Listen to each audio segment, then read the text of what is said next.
I got 3 different kinds of favorite birds. The majestic bald eagle, 'cause America. The northern cardinal, 'cause Kentucky. But my ever most #1 favorite is a bird from Germany. These guys make the baddest road cars to ever roam the German roads. And they're named after the top of a house. This is everything you need to know to get up to speed on RUF.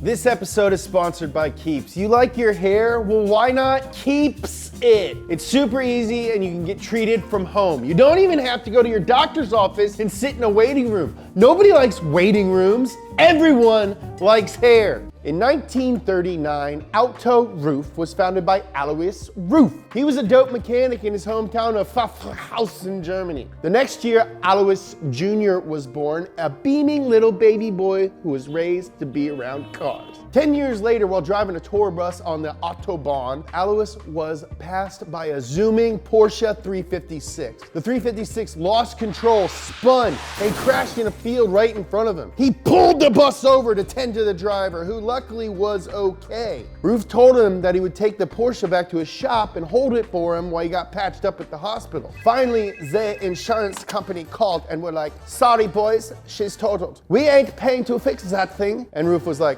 "Hold on, what if I bought this totaled car?" And the insurance company was like, "Yeah, I mean, we get money and we don't have to pick it up. Win-win." This was the beginning of RUF as we know it. The more Alois RUF drove and tinkered with the lightweight, agile chassis, the more his fascination with Porsches grew. Alois Jr., who was 10 when the 356 first landed in the shop, was becoming a teenager and joining in his father's enthusiasm. Within a few years, Auto RUF became the go-to Porsche shop in southern Germany. They were known to tackle any and every service and repair, and they performed impeccable bodywork to boot. One rainy day in 1964, Alois Sr. and Alois Jr., both RUFs, were rolling along on the Autobahn and were not just passed, but buzzed by a Porsche 901. That's the development chassis of the Porsche 911. You ever heard of it? It was being put through its paces by Porsche engineers before its world debut. As 911 started showing up at their doors for service, they became intimately acquainted with them. And that's when Junior made up his mind. With Porsche, you get more performance with less of everything. That's a quote from the dude himself. Throughout the 60s, he regularly attended regional races where he watched 904s, 906s, 908s, and so on. As his love for motorsport grew, his aspirations to become a part of it did as well. In 1974, sadly, Senior passed away, and Junior took over the family business. He continued the legacy of being a comprehensive Porsche shop, but he now had an immense desire to also move towards performance and motorsport. In 1975, he decided he was going to unlock the full potential of his beloved Porsche 911 by building one. Over the next 3 years, Alois RUF Jr. built his dream Porsche the same way he watched his father rework that 356 in 1960. In 1978, Alois RUF Jr. bestowed upon the world das Original Meisterwerk that would make RUF world-renowned. I'm talking about the SCR! The SCR was based on a naturally aspirated 3-liter Porsche 911 SC, but achieved the same performance as the much faster Porsche 930. Thanks to the Gulf oil crisis and heightening emission regulations of the 70s, we talk about those a lot. I'm not going to get into them. Porsche themselves detuned the SC and gave it a measly 180 horsepower. That's less than a Volkswagen Golf these days. RUF bored out the engines from 3 liters to 3.2, updated the fuel injection, and added dry sump oil systems with other performance goodies. These additions made 214 horsepower in a car weighing around 2,400 libs. In addition to upping the performance of the engine, they added an LSD and updated the bodywork and removed any unnecessary creature comforts to make the experience more driving focused. Sorry, creatures, all your comforts out the window. My comforts. Around this time, RUF chose to expand its shop to accommodate their growing performance business ventures. And here's what's cool. every employee traded a torque wrench for a hard hat and built the shop themselves. That's sick. German automotive magazines raved about the naturally aspirated performance of the SCR, and RUF quickly became an authority in molding 911s into fast, reliable, quality performance machines. Hallelujah! Hallelujah. In fact, the bigwigs at Porsche were thinking of retiring the little sports car to make way for newer models, like the 928. Ooh. But it was the RUF-inspired enthusiasm that convinced them to keep it around. Alice Roof's shop was so good at tuning and building their cars that Porsche was cool with sending them chassis directly from the factory. These unmarked Porsches were known as bodies in white. Creepy. With metric tons of acclaim and success under their belts, the logical next step would be to not just match the turbo performance of the Porsche 930, but to immensely improve upon it. In 1983, RUF introduced the BTR, which stands for Group B, Turbo RUF. The BTR was the first RUF to be manufactured with its very own VIN. They became a RUF car manufacturer. They took Porsche 930 parts direct from the factory, improved them, and cobbled them together to make a 3.4 liter, 369 buff horsepower beast capable of reaching 60 miles per in 4.3 seconds and 100 miles per in 9.6. The BTR was available in both narrow and wide body variants and came with all the fixins: a louder, more free-flowing exhaust, stiffer suspension, Recaro seats, racing harnesses, a revised turbo, and even more gorgeous bodywork. It was also the first factory vehicle to come equipped with 17-inch wheels.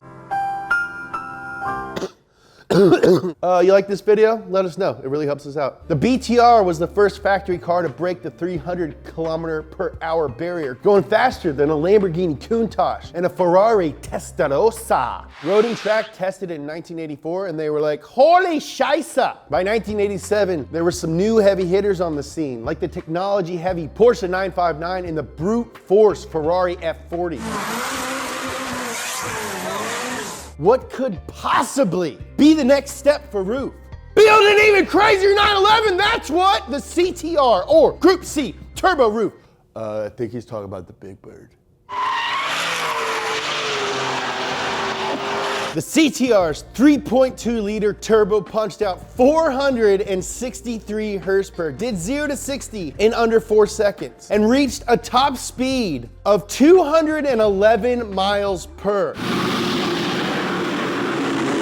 The body was revised and sealed in sections for better aerodynamics. Gigantic NACA ducts were added to the rear quarter panels for better cooling. 17-inch wheels with special Dunlop tires. A RUF developed and manufactured 5-speed transmission. A motorsport source, Bosch Motronic fuel injection system, and an integrated roll cage for increased agility and driver safety.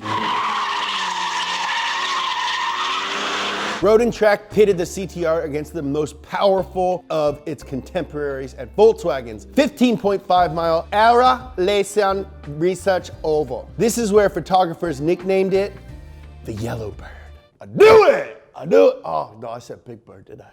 The Yellowbird went head-to-head with the fastest factory creations from Ferrari, Lamborghini, Mercedes, and Porsche, and it completely decimated all of them. What is this unknown variable yellow car? I don't know, but it hurts my eyes. It reached a top speed of 211 miles an hour. It was unbelievably stable at high speed. I know it's a homonym, but I just want to say I love the word stable because that's where I keep all the buff horses. And in 1989, a short film entitled Fascination on the Nürburgring was made of the Yellowbird mobbing through the green hell. It's one of the sickest things I've ever seen. We've all seen it.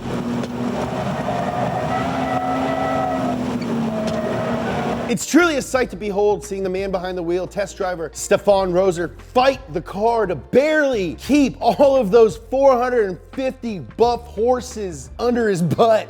After a ton of success and development in the 1980s, it was time to up the boost and charge into the 90s. The RUF BTR and CTR 2 were both based on the Porsche 993 Carrera chassis and began production in 93 and 95 respectively. Fun fact, the BTR2 was the first 993 to be turbocharged.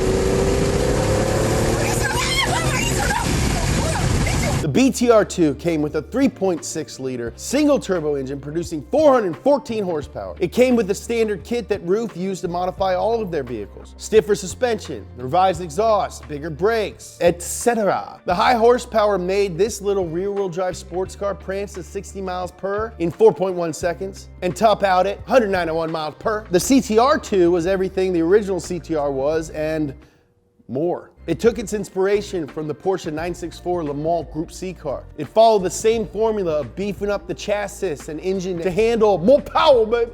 More power, baby. More power, baby. More power, baby. More power, baby. But wait, how did they handle all the more power, baby?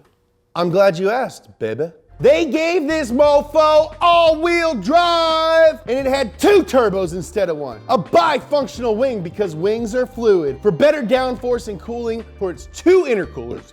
And it shed a ton of weight by adding Kevlar bodywork. This might be the most beautiful roof ever produced, and I've been to the Sistine Chapel.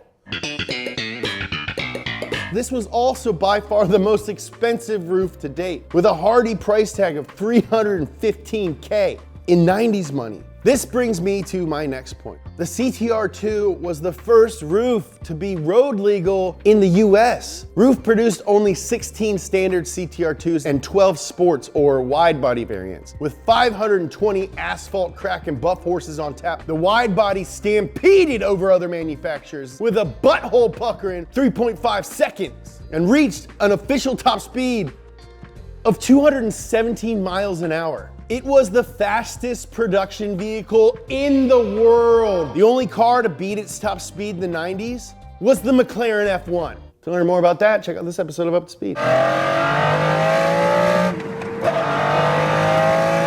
To prove the CTR2's immense motorsport potential, Alois Jr. entered 2 wide-body variants in the 1997 Pikes Peak Hill Climb, driven by 2 brothers, Steve and David Bedder. They garnered 2nd and 4th place finishes respectively. These CTR2s continued to compete in tons of hill climb events around the US and became a fixture on podiums everywhere they went. Yes, car enthusiasts were well aware of RUF's reputation for decades, but in the year 2000, an exclusivity contract signed between Porsche and EA would introduce RUF to a whole new batch of enthusiasts. Nerds. People who drove like this instead of this. Bruce actually drives a Demon, so he's a pretty cool guy. Since Porsche could only be in EA games and no other games, other developers took advantage of the fact that RUF was not just a tuning shop, but their own manufacturing company. So, Gran Turismo, Project Cars, Assetto Corsa, Asphalt, Test Drive, and many of the Forza games used RUF models in place of the Porsches. In the late 90s, Porsche moved away from the air-cooled engines they had perfected and began building all water-cooled engines. RUF followed suit and produced many exciting water-cooled vehicles of their own. But in the year 2000, they unveiled the 996-based RGT. The RGT could accelerate from 0 to 60 in 4.6 seconds with a top speed of 190. When the 997 debuted, RUF reworked the RGT accordingly, reboring the 3.6-liter engine to 3.8 and squeezing out 447 horsepower. The RGT was followed by 2010's RGT8, which they unveiled at the Geneva Motor Show. The car was powered by a completely new, RUF-designed 4.5-liter V8 engine. Yeah, dude, a V8 in a Porsche. Oh! It had a 180-degree flat plane crankshaft because they're lighter, more compact, and allow for higher revving and better exhaust scavenging. It had an innovative, spherically arranged 4-valve layout coupled with multi-point fuel injection to ensure optimal mixture conditions. And the best, boom, Like the flat 6 versions, the new RGT8 also included ceramic brakes, an integrated roll cage, and 19-inch forged alloy wheels with Michelin Pilot Sport Cup tires. In 2007, they unveiled the CTR3, which resembles the Porsche Cayman, but harkens back to the Le Mans cars of old. The frame is aluminum and zinc-dipped steel for the front and passenger sections, and the rear frame was billet aluminum, a unique configuration that RUF calls the birdcage. And singing blissfully within the birdcage is a 3.7-liter twin-turbocharged flat-6 engine that makes 691 beautiful buff horsepower. Toot toot, toot toot, toot toot, toot toot. The CTR3 Club Sport, which was unveiled in 2012, made an additional 86 horsepower, bringing the total to a very cool 777. Oh yeah, and it tops out at 236 miles per hour. In 2015, they unveiled a car for drivers who didn't care for a roof over their heads. Get it? I just want to apologize to everybody for that joke that Bart wrote. The guy had a baby 2 months ago, and all of a sudden he's making dad jokes. The Turbo Florio is powered by a 3.8-liter twin-turbocharged flat-6 engine that cranks out 636 horsepower. It has an elongated front splitter, air intake tunnels on each rear fender, and a ducktail spoiler on the rear for optimized downforce. The Targa was a special project for Junior, who said, "I am always looking from the emotional side of things, especially with the soft rear window Targa. You hear the engine from the inside in a beautiful way." And with my one last gasping breath, I'd apologize for bleeding on your shirt. In 2017, RUF unveiled what looked to be a resto mod of their beautiful yellow CTR. But it wasn't built on a Porsche platform. In fact, the body shares 0 parts with a Porsche at all. In conjunction with Vela Performance, an engineering company based in Germany, RUF developed their new carbon fiber chassis for future models rolling out of Pfafferhausen. This new platform is the future for RUF because it will let them build their cars without using a donor from Porsche. And by modifying the subframes, RUF can use it to create any of their cars in varying engine layouts and transmissions, including all-wheel drive. Alois RUF Jr. summed up his desire to improve upon the Porsche 911 by simply stating, "We have set all the examples over the years of what could be done to the Porsche 911, and it has been well accepted." What badge could be more glowingly emblazoned on a car than the iconic yellow Porsche crest? The deceivingly modest shield from a little shop in Pfafferhausen.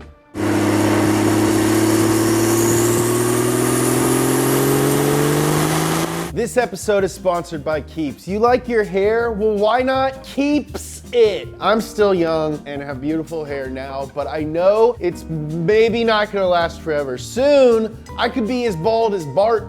I'm not bald. It's super easy to sign up. A licensed physician will review your information online and recommend the right treatment for you. Then, all you got to do is sit back and wait for it to arrive in the mail every 3 months. Use my special link to get your first month of treatment for free. Go to keeps.com/up-to-speed. That's KEEPS.com/up-to-speed. It's so easy that Bart should do it. Oh my God, it's not that bad. Yo, thanks for watching Up to Speed. Every Thursday, we're gonna be bringing you the history of the coolest cars in the world. Hit the like button, it really helps us out. Follow me on Instagram at James Pumphrey. Follow Donut at Donut Media. We're only on this earth for a short amount of time. We should all just be like, cool. We all like cars, let's be pals. I love you.